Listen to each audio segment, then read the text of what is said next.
Hi, everyone. We're just like, where's going to sit? I'm going to sit a bit closer right here. Just enough social distancing. Right. Okay, so earlier on backstage, we were chatting, and it felt like usually at any conference, Bruce is the most provocative one. But after today, like, We'll turn the thermostat down a bit. I mean, I wrote a book about the baby boomers called A Generation of Sociopaths, and now I'm like the cat and fern guy, so.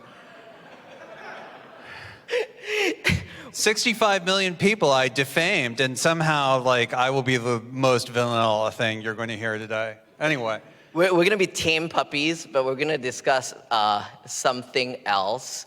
Many years ago, I was a huge fan of a little essay that Bruce wrote for Founders Fund called What Happened to the Future.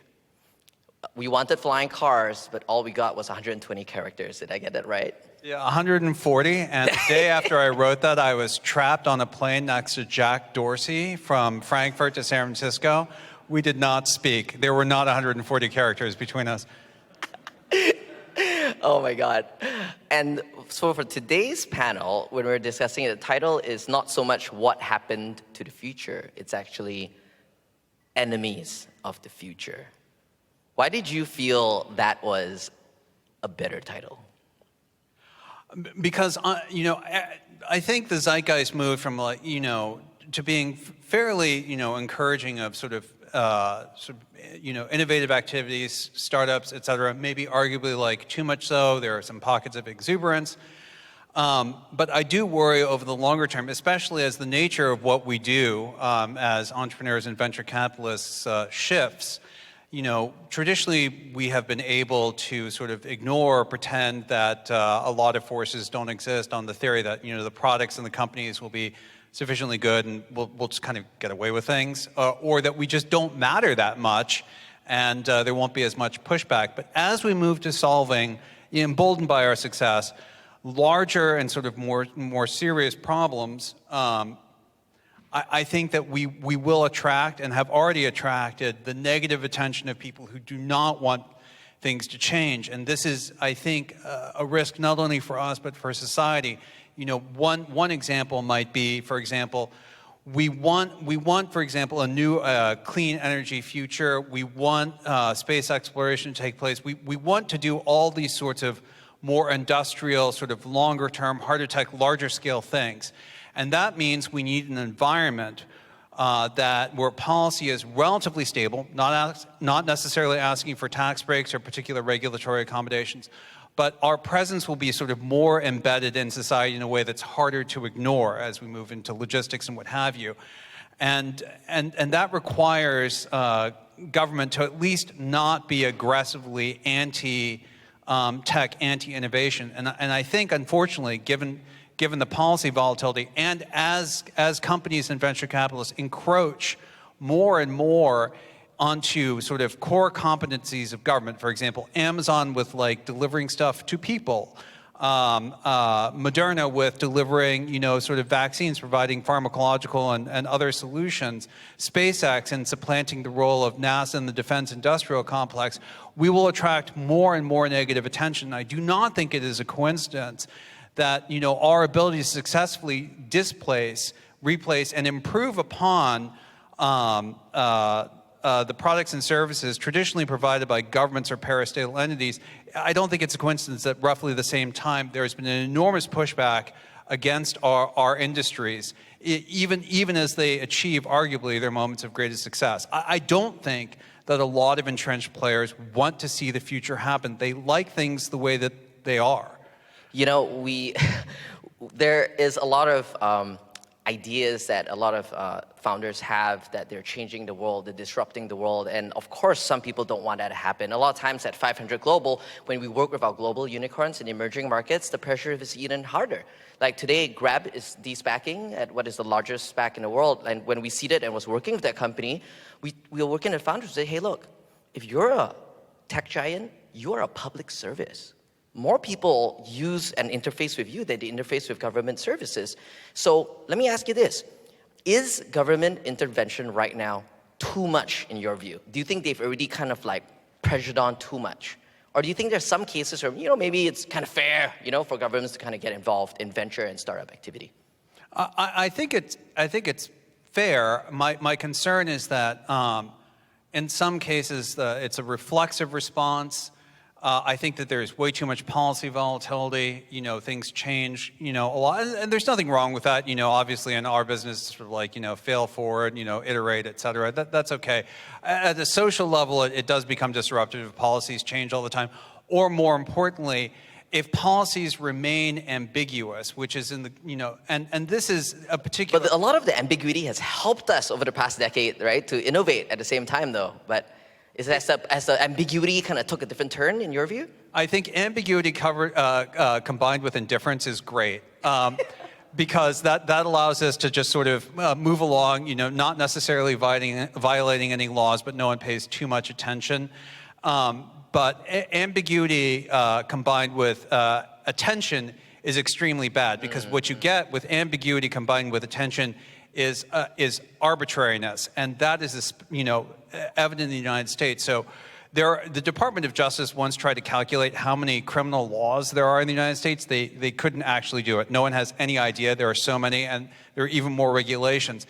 And what that leads to is the ability to simply enforce whatever sort of, and there's a law and regulation for everything. I think in your second book, you wrote a lot about this, right? I did. And my concern with this proliferation of regulations is that, any agenda can be enforced against anyone with a sort of aura of legal legitimacy. And I think this is going to be a real problem on a going forward basis. We already see this now with some of our larger companies. So let me bring some of this to a lot of you in the room, our venture capitalists, your investors, like really, really real cases that you will lose all your money when you invest in a startup.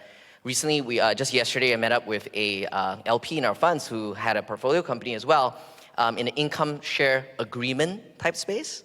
You kind of learn how to code for free, and you pay later as a portion of your salaries. And some of the new regulations effectively made that business model irrelevant in the United States. So is that for good, better, worse? I think as investors, we have to just pay attention to this stuff. But here, you know what? We've talked a lot about the role of government as an enemy. I think today when we were jamming, there were like more enemies than that. So, so let's talk about another enemy. With the current cultural current against maybe tech bros in San Francisco, which, arguably they have earned, we have seen through time, lawyers at first became the butt of a lot of jokes, and people getting angry at lawyers because they were managed to figure something out to make other people's lives miserable while they made money. And then it was bankers. Bankers of Wall Street ran away in fair amounts of money and big bonuses, everybody lost. Will founders be next? Well, tech founders and VCs will be the butt of the future jokes and the subject of hatred when everybody else feels like they don't have enough, and we're walking away with money bags. Yeah, that's changed the world, right? How do you tune into that as a different type of enemy that is non-governmental? Are there other enemies?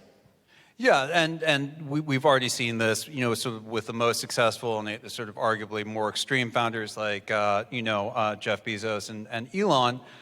There's definitely some social pushback, and that's fine. People are entitled to push back. The thing that sort of does worry me is that, and to just revert to my baby boomer point, is there are large segments of society that for whom society is working, even though I think, we're all here today because we think that the world could be better and things aren't working as well as they could. There is actually a large segment of society for whom things they feel are good enough and they just need to run out the clock. And they are opposed to innovation of all kinds. They don't want, sort of innovation in social services. They don't want innovation in the kinds of people who are producing and consuming value. And I think they're pushing back very, very heavily on some of the things that we'd like to do. And again, this was a more trivial problem when we were solving more trivial problems. But as we seek, as I hope we will continue to do, to solve sort of more sort of systemic and larger and more important problems, we will, in turn, receive more and more sort of pushback. And that's fine. That's part of the natural give and take of society. But I do not think that culturally, sort of the VC and the entrepreneurial community has accepted that one of the roles that we'll have to fulfill, aside from creating value for our consumers, our employees, and for society at large, is that one additional job is dealing with all the sorts of stakeholders who are arrayed against us. Oh, totally. I think that so far, I think in this panel, we've kind of covered government personality and motivation. We've talked about founder and VC type motivation. And here we're touching upon larger consumer or citizen disenfranchisement and what are their larger motivations. Now, I think there's a fourth party, and I think this is where this panel goes from enemies of the future to frenemies of the future. There's a fourth role for folks to play. And I think one larger argument is that venture capitalists themselves, they have to evolve, not just in the business models of how to make money, but what is the role of VC in society? We see like folks like Chris Dixon being a lobbyist to the government on behalf of Web3, right? We see ourselves at 500 Global needing to interface with multiple governments around the world to explain to them what convertible debt is. So I think bringing this all together, I think there is a role for us to be a translator of sorts, right? What are the ways do you think maybe government, ourselves, what ways we can start to have a common conversation that we can relieve some of the antagonism right now? Yeah, I think one of the most important things we can do is understand that we must be fully participatory in society. It's not enough simply to create a great product, but we also have to educate not only our consumers, but society at large about that. And I think the sense of social responsibility and solidarity has been much better internalized over the past decade.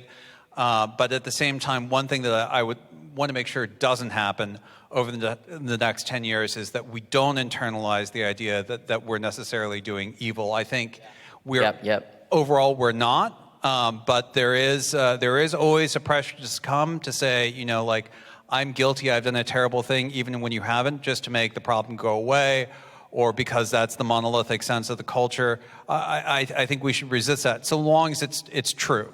If we actually have done terrible things, then we should stop doing them. Yeah, the point about media is like it's such a powerful thread, because what you see later in the day at Pre-Money is that there will be a panel about 4 o'clock where I'll be interviewing Kevin Mayer for big media. And so there's a role, of course we talk about UGC and social media, but there's a role for big media to play too. So we see that thread to be continued. But for now, what advice or what kind of ways, like specific ways, I'll just drop a couple so we kind of build on it, that we can encourage ourselves as participants in tech and VC for us to actually do better to work with governments, and which kind of like governmental folks, mayors or whatnot, have demonstrated that they are innovation friendly. Right, so obviously the mayor of Miami has made a push. There are parts of the state that have been sort of very friendly. Obviously the entities that sponsor sort of basic R&D, even things like the CIA's venture arm, which incubated companies like Palantir, which I was an early investor. There are ways, and one of the things, of course, is that it's important for us to know about them and for them to know about us. Traditionally, they've not been very good about knowing about us unless they want something from us, and we have sort of aggressively pretended that they don't exist until it's almost too late when they come knocking on the door. And so, I think we're great about knowing about our customers, maybe arguably too great about knowing about our customers. We should also know about the sort of the state organizations that embody our customers writ large, and we should do that from the start, not at the end. It's always better and easier to build a good product that's aligned for its final market at the beginning than at the end, which is not to say that it's always what's going to happen, but we should make the effort. And so should government. And if necessary, we should leave. That's why we're in Miami today, right? That's right. Here's to Miami and its role. The real examples like that, like also you can learn. I think America as well as the rest of the world can learn a lot from each other. You see Indonesia hiring unicorn founders into their own government to become ministers, all the way to Singapore and some of their more investor stakeholder alignment for them, just like in QTEL, right, to become shareholders of the next big tech giants. There is a world of edge ideas that would help us go from enemies of the future to frenemies of the future, and hopefully with a lot of the drive for a lot of VCs here today to push ESG early into seed companies so they have like an interface to speak the language that is more common to society. LinkedIn, learn how to humble brag a little better. I'm so grateful and humbled to have raised $1 billion today. You know what I mean? Like, there are ways that we can speak for us to do a little bit better. This has been like a fantastic conversation, Bruce. Any kind of like parting hopes and dreams or visions for what you feel would be a dystopian, utopian future that you would like to see? Let's end with that. Well, I think the dystopian future is we just keep doing what we're doing and we all live in this, sort of like a somewhat less good world. I mean, it's not going to be Mad Max or anything like that, but it won't be what we sort of hoped and dreamed for. Certainly not for children if we choose to have them, which a lot of people aren't for, reasonable, sort of logical justifications. The utopian future is where we can all agree on some reasonable set of common values and proceed towards them without wasting too much time, too much capital, and too much angst over non-issues that ultimately are about political posturing or about creating products that we all know are ephemeral and useless. I think we're getting a lot better about that. But at the same time, one thing that I would like to see is the ability for founders, for companies to move, and also for governments, for parts of society to articulate when they have problems with companies, what they would actually like the companies to do. It's not enough, and this goes for companies as well and for entrepreneurs, it's not enough to simply articulate a problem. And the reason why entrepreneurs are better at this, by the way, is because you're required to start a company to not only articulate a problem, but to solve it, or at least claim to have solved it, because otherwise no one will give you money. But I think the reverse is also true. It is not enough to say, we think you have too much market power, we don't like the way that your rockets are built. You have to come up with something that's a bit more affirmative in response. Well, what is it that you'd like to see? Because otherwise you descend into something that's arbitrary and seems invidious, and that's ultimately unhelpful. We've got our jobs to do, other stakeholders have their jobs to do, and the future I'd like to see is one with flying cars, and not one with the taxis of New York of 20 years ago. Well, here's the frenemies of the future then. Let's thank you, Bruce Gibney. It's been such an engaging panel over here. Do follow the Global VC, which is a blog that 500 just launched. You can check it out on 500.co because we'll be continuing a lot of podcasts and continuing this global narrative for all of us to work together to create a future that hopefully looks a little bit better than today. Thank you, everyone, for being such a great audience. Thanks, guys.